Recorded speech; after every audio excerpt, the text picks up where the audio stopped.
Halo, assalamualaikum teman-teman. Apa kabar Anda? Jumpa lagi dengan saya. Kali ini saya membahas Redmi 5 series dengan kode Rossi ya teman-teman. Teman-teman bisa lihat di layar, kaca gelasnya retak dan backdoornya pun menganga. Saya akan lanjut bongkar dulu ya teman-teman handphonenya. Semoga saja mesinnya masih bagus dan belum pernah diservis. Namun kata yang punya bilang ke saya mesin ini belum pernah diservis. Sepertinya seperti yang teman-teman lihat di layar, mesinnya masih tersegel dengan baik. Saya akan lanjut buka dulu penutup baterainya teman-teman. Teman-teman bisa lihat yang saya tunjuk itu masih tersegel mie di baut atas dan bawah. Saya akan lanjut lepaskan dulu baterainya teman-teman. Mungkin akan ada di beberapa titik videonya akan saya percepat teman-teman, mengingat durasinya lumayan panjang. Saya akan lepaskan dulu LCD dari framenya. Ya, semoga saja tidak ada masalah di LCD-nya ya teman-teman, setelah saya lepas dari framenya. Oh ya teman-teman, terima kasih telah sempatkan klik video ini. Semoga saja bisa bermanfaat. Untuk teman-teman yang belum subscribe, mohon dibantu subscribe-nya, di like jika suka, dislike jika tidak. Bila ada kritik dan saran, mohon teman-teman sampaikan di kolom komentar. Saya akan lanjut dulu belah kaca gelasnya teman-teman. Seperti biasa, peralatan yang saya gunakan seperti yang teman-teman lihat di layar.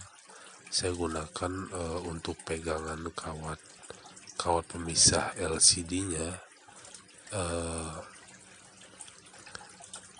Seperti biasa saya pakai sikat gigi bekas ya teman-teman untuk pegangan kawatnya, dengan ukuran kawat yang saya gunakan 0,10 mili ya teman-teman. Saya akan lanjut belah dulu teman-teman.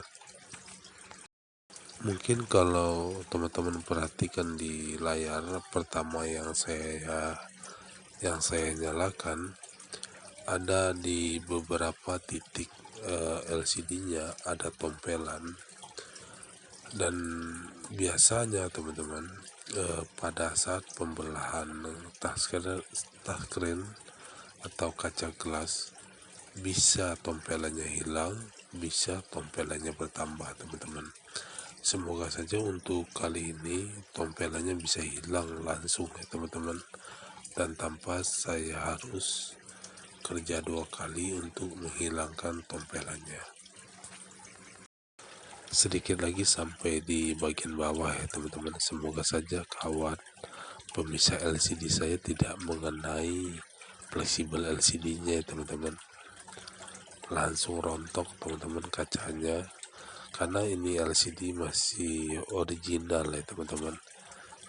Jadi mungkin agak berbeda kualitas lem OK di LCD maksud saya dengan yang KW. Ini kayaknya sudah kering teman-teman, dan mudah untuk dilepaskan.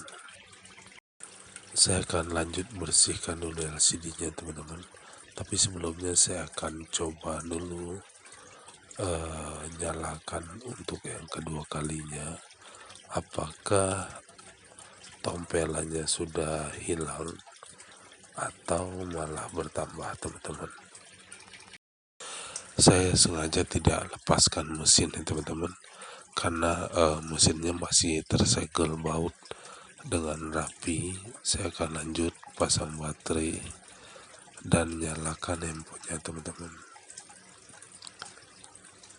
Teman-teman bisa lihat di layar tampil logo Mi, tapi yang terlihat di saya di atas logo Mi itu teman-teman malah nambah tompelannya, yang mana sebelumnya itu tidak ada.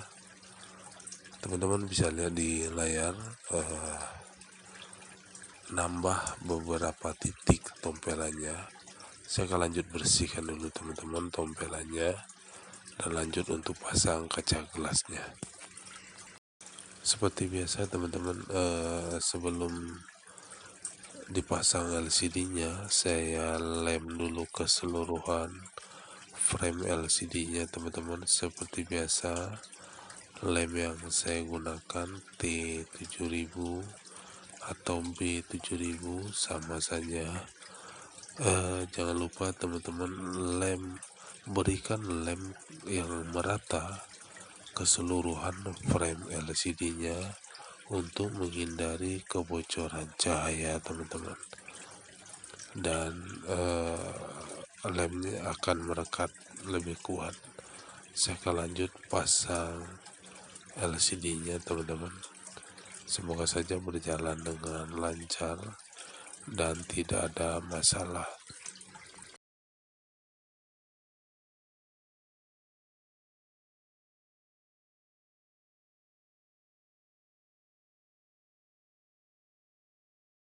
Seperti biasa, kaca gelas ini sudah dilapisi lem oka ya teman-teman. Namun saya tidak lepaskan plastik pelapis lem okanya, yang mana saya akan langsung pasang ke LCD-nya.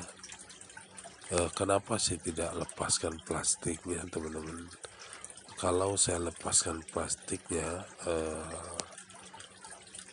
ada kemungkinan lem okanya ini tidak akan menempel merata ke LCD-nya teman-teman.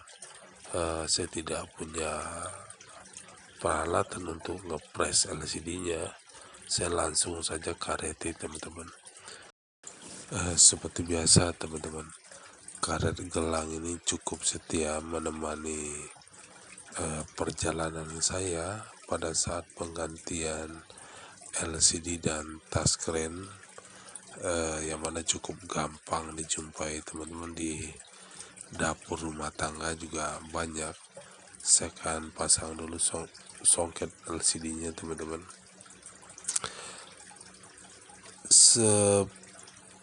Tahu saya ada teman-teman, penjepit khusus LCD teman-teman, namun ya tidak mahal harganya teman-teman, tapi saya lebih memilih menggunakan karet gelang saja karena lebih karena lebih praktis gitu teman-teman. Mungkin sekian dulu video saya hari ini teman-teman. Lebih dan kurangnya saya mohon maaf. Saya ucapkan assalamualaikum warahmatullahi wabarakatuh.